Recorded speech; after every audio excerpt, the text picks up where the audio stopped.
So hello and welcome to today's video. Now with the increasing likelihood of GTA 6 coming next and the Bully sequel not happening, I thought I'd do a video expressing my final thoughts on Bully 2. Now a while back I was asked a few questions about my thoughts and opinions on Bully 2 by Shark Gamer for their channel, and since I get asked quite a lot of questions about Bully 2 in my Twitter and Instagram DMs, I thought I'd make a video answering all the common questions I get. So some of these questions I do answer, like I believe Bully 2 might be coming next, but truth be told I think it's incredibly unlikely at this point. Maybe down the line I'll do a full-on Q&A video, but for now, I don't know, so let's begin. So the first question, do you think Bully 2 would release for the next generation and the current one? I think it's likely that Bully 2 could release on both this generation and next. Typically most AAA developers release their newer games for the new and current gen for a few years, as at least from a business perspective it makes more sense, as not everyone is going to be jumping out to buy a PlayStation 5 or Xbox Series X at launch. Now this could be due to financial issues, waiting for the launch issues to be solved, or just not being too heavily invested in games and they'll pick one up in like 2024 or something like that. Like when the PS4 and the Xbox One launched, 360 and PS3 owners still got the latest Call of Duties, Far Cry, Assassin's Creed, and in GTA Online's case they still got updates until December 2016. But on the opposite side of that, anybody who's played Red Dead Redemption 2 or even COD Modern Warfare on a console knows just how badly it makes the system run. Like, just playing them casually makes the PS4 sound like it's about to launch off to Mars. So I do believe it's a possibility we might see Bully 2 and GTA 6 on both generations, but with major differences, most likely in the graphics department. Question number 2, do you think Bully 2 will be set in college? No. I believe college is a bit too much of a mature setting for a game like Bully, as Bully's main themes took a lot of inspiration from stereotypical high school life, and many of those stereotypes Bully used don't really exist in college all too much, like playing pranks with marbles and stink bombs or giving wedgies and stuff like that. Plus, fighting isn't as common in college as it is in school. If Bully 2 was to be set in college, I could see it being more like American Pie rather than, well, what we got in the first game. Now, whether you like American Pie or not, that might be a good or a bad thing for you, but personally I don't think that this sort of college setting would work well at all. Question number 3, is there a chance that the game could also be released for the Nintendo Switch? Bully 2? Absolutely not. Now with all due respect to the Switch, it's just not as powerful as the PS4 or the Xbox One. Even lighter games like the Crash Bandicoot Insane trilogy had to be toned down to work on the Switch. Doom apparently runs at 576p. So a major next gen game like Bully 2 would never ever run on a Switch.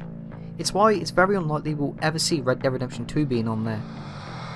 But speaking of that, Bully 1 on the Switch might be possible, as Rockstar seemingly love porting Bully and San Andreas to every single platform imaginable. And we've seen them port LA Noire to the Switch before, so there's a small chance the first Bully might make its way on there. Question number 4, do I think that Jimmy would return as the protagonist or would there be a new one? I don't think Jimmy Hopkins would return as protagonist. Now I did a video on this back in August 2019, but Jerry Rosenthal is nearly 40 years old now, and I'm not too sure he can pull off a 15-year-old boy's voice again. But with that being said, it's possible that he could return in a cameo role as a fully grown adult, so Bully 1 fans can see what happened to Jimmy after the first game.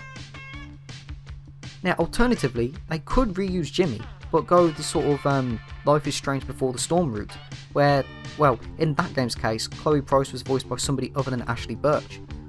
Now of course to die-hard fans that might be a bad thing, because typically when you associate a character with a specific voice actor, anybody else voicing that character doesn't have the same impact, so I just don't think Jimmy Hopkins would return. It's also why we haven't seen characters like Nico Bellic or Tommy Vercetti return, because Rockstar couldn't get their voice actors to come back, and well, that was on bad terms, so yeah, I don't think Jimmy Hopkins would return. Question number 5, do you think we have to take Easter eggs from Red Dead Redemption 2 as clues or just references to Bully 1?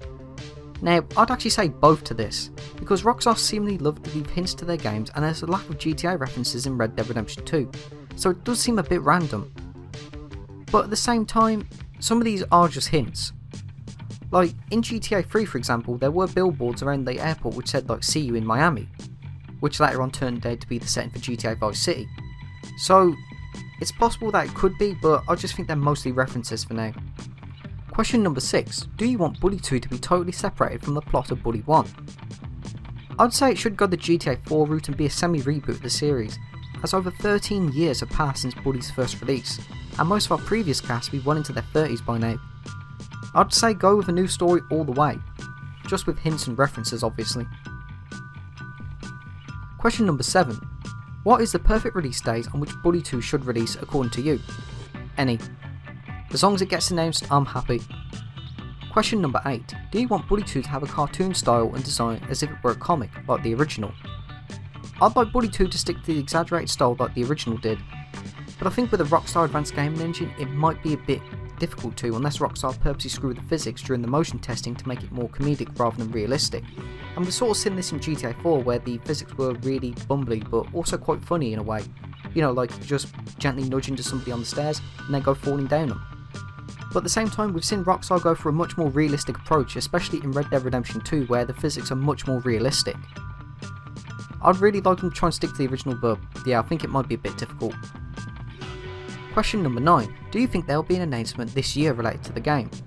I think a new game announcement is possible this year. Red Dead Online hasn't been half as successful as GTA Online has been. Plus the next generation of consoles are coming this year, so I think a new announcement is quite likely. But I don't think it will be this year, however.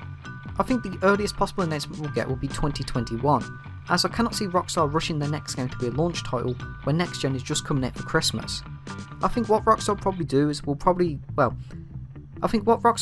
is I think they'll probably just wait until a few months into 2021 and then announce a new game then, probably for 2022 or 2023, because as GTA 5 and Red Dead 2 have shown, Rockstar don't seem to announce their games in the same year. They usually announce them a couple of years in advance.